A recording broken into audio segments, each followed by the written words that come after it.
ಬೇಡಿಕೆ ದೇವೇಗೌಡರ ಬೇಡಿಕೆಯಲ್ಲಿ ಒಂದು ಸತ್ವದ ಮೋಸ್ಟ್ಲಿ ಅವ್ರಿಗೆ ಅನುಕೂಲ ಆಗ್ಬೋದೇನೋ. 120 ಕೇಳಿದ ಕಡೆಗೆ 100 ಸಿಕ್ಕವನು ಅಂತ ಲೆಕ್ಕಾಚಾರ ಅದ. ಏನೋ ಆಗಲಿ, ಈ ಒಂದು ಡೆವಲಪ್ಮೆಂಟ್ಗಳು ಸಹಜವಾಗಿ BJP ಮತ್ತು JDS ಮಧ್ಯದಲ್ಲೇ ಒಂದಿಷ್ಟು ಹೊಡಕುಗಳನ್ನು ಹುಟ್ಟಾಕಿದರೂ ಸಹಿತ ಅನಿವಾರ್ಯವಾಗಿ BJP ಕರ್ನಾಟಕದಲ್ಲ ಕುಮಾರಸ್ವಾಮಿ ಜೊತೆಗೆ ಮೋದಿ ಮತ್ತು ಶಾ ಅವರ ಬೆಂಬಲ ಇರೋದರಿಂದ ಅವ್ರ ಜೊತೆ ಹೊಂದಾಣಿಕೆ ಮಾಡ್ಕೊಂಡು ಹೋಗುವಂತಹ ಸ್ಥಿತಿಗೆ ನಿಂತದಂತ ಹೇಳ್ಬೇಕಾಗಿದೆ. ಬಟ್ ಇದು ನಮ್ಮ ಏನಪ್ಪ ಅಂದರೆ ಯಡಿಯೂರಪ್ಪನವ್ರ ಮನಸ್ಸಿಗೆ ಒಪ್ತಾ ಇಲ್ಲ, ಆದರೆ ಏನೂ ಮಾಡಲಿಕ್ಕೆ ಸಾಧ್ಯ ಇಲ್ಲ ಅನ್ನುವಂಥ ಪರಿಸ್ಥಿತಿ ಅದ.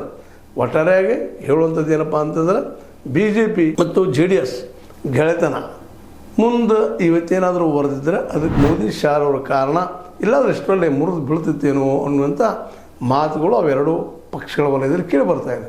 ನೋಡೋಣ ಏನಾಗ್ತದೆ, ಯಾಕೆ ಇನ್ನೇನು ಭಾಳ ದೂರ ಇಲ್ಲ, ಸಮೀಪ ಬಂತು, ಯಾರ್ಯಾರು ಯಾವ ರೀತಿಯಾಗಿ ವರ್ತಿಸಬಹುದು ಅನ್ನುವಂಥದ್ದು.